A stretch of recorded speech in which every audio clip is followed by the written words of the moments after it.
জমিয়তুল উলামা হিন্দ ভারতবর্ষের সম্পদ, এটা আমি দায়িত্ব নিয়ে বলছি। হিরে মানিক মুক্ত সোনা চাঁদি তার থেকেও জমিয়তুল উলামা হিন্দের দাম অনেক বেশি। নেতাজি ইন্ডোর স্টেডিয়ামে নেতাজির ভ্রাতুষ্পুত্র ডক্টর শিশির বোস বলেছিলেন, আজাদি আন্দোলনে জমিয়ত যদি নেতৃত্ব না দিত, ভারতের স্বাধীনতা 100 বছর পিছিয়ে যেত, আমরাই হলাম তারা। লক্ষ লক্ষ আলিমরা প্রাণ দিয়েছেন।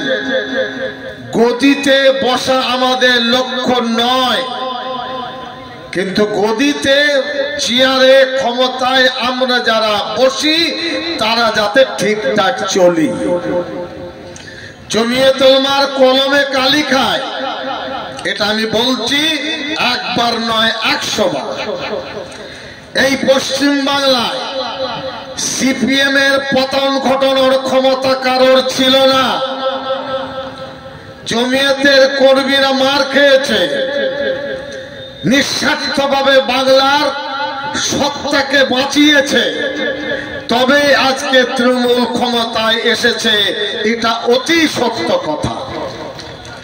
আমরা খুশি যে এই পরিস্থিতিতে একটা ভালো জায়গা তৈরি করার পক্ষে আমরা। জমিয়ত আমার নাম নয়, জমিয়তুল উলামা রাজ্য 10 লক্ষ সদস্য জমিয়তের। আমি নির্দ্বিধায় আমার অভিজ্ঞতায় বলছি 50 লক্ষ আমাদের সমর্থক। আলহামদুলিল্লাহ, আমাদের মতন দেশ প্রেমিক বাংলায় খুঁজে পাওয়া যাবে না, এটা আবার আমি বলছি। সিদ্দিকুল্লাহ চৌধুরী তাদের অনুগামীদের মতন এইরকম দেশপ্রেমিক ধর্মনিরপেক্ষ মানুষ পাওয়া যাবে না। আমরা নির্ভেজাল। আর একটা কথা বলছি, গায়ে লাগবে, লাগুক। মুসলমান সমাজ যেভাবে হিন্দুকে ভালোবাসে, হিন্দু ভাইরা অন্তর দিয়ে ভালোবাসতে পারে না। এটা সিদ্দিকুল্লাহ চৌধুরী এই ধর্মতলায় বলছি আমার অভিজ্ঞতা। আমরা উজাড় করে দিয়েছি ভালোবাসা, পেতে চাই ভালোবাসা।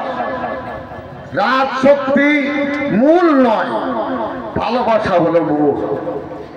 আমরা ভালোবেসে যাব, সবর করে যাব। দুটি ভালো কথাও বলা যাবে না, দুটি বাক্য উচ্চারণ করে যাবে না। আমরা এই দেশের নাগরিক, কোন শক্তি নেই যে আমাদেরকে দেশ থেকে তাড়াতে পারে, কোন শক্তি নেই। আমরা দেশের সম্পদ, মানুষের সম্পদ। এখনই বললেন ফাদার, তাদের খ্রিস্টানদের সম্পত্তি বিক্রি হচ্ছে। খুন কোথায় লেগেছে ভাবুন। তিনিও চাইছেন এই দুষ্কৃতি দুর্নীতি বন্ধ। আমরা তাকে আশ্বস্ত করছি, আমরা 100% আপনার সাথে আছি। এখানে আমাদের বুদ্ধিজীবী ভাইয়েরা শামসুল আরিফিন সাহেব, আব্দুল সামাদ সাহেব, সঞ্জীব, আমাদের প্রতীক মজুমদার যোগীজি, এছাড়া প্রসূন কুমার দত্ত, এরা সবাই বক্তব্য রেখেছেন। আমরা সকলকে আন্তরিকভাবে ধন্যবাদ জানাচ্ছি। প্রতিটি বিষয়ে কিছু আলোকপাত আপনাদের সামনে করতে চাইছি জমিয়তের একজন নগণ্য ব্যক্তি হিসাবে। আন্তর্জাতিক ক্ষেত্রে মূল্যবোধ, মানবতাবোধ ধ্বংসের দিকে। পৃথিবীকে বাঁচাবে কে? শুধুই ভোগ করব। এই কারণে আন্তর্জাতিক স্তর এবং ভারতবর্ষ বড় একটি এশিয়া মহাদেশের দেশ, 145 কোটি মানুষের বাস। আমাদের দেশের ক্ষতি আমাদের, আর আমাদের ক্ষতি হলে দেশের ক্ষতি। আমাদের দেশ নিয়ে রাষ্ট্রসংঘে আমাদের দেশ নিয়ে কোন রাষ্ট্রপ্রধান কোন কটু কথা বললে আমাদের মন খুব ব্যথা পায়, ঠিক না বে ঠিক? আমি যেমন পরিবারকে ভালোবাসি, আমরা ভালোবাসি দেশকে। খাজা মঈনুদ্দিন চিশতি এই দেশেই তো ঘুমিয়ে আছে। হযরত খাজা নিজামুদ্দিন আউলিয়া জ্বলন্ত পীর, বখতিয়ার কাকি সব জায়গায়। ফুরফুরারও বড় হুজুর, আমরা তাকে সম্মান করি, অসম্মান আমাদের নেই।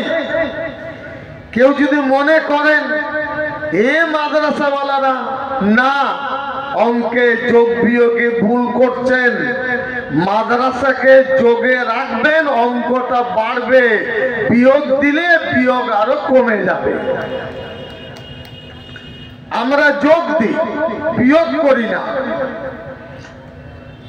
এই কারণে ভারতবর্ষের গরিমা, ভারতবর্ষের সম্মান, ভারতবর্ষের ঐতিহ্য কোনোভাবে কেউ কটাক্ষ করে ক্ষতি করুক, এটা আমরা চাই না।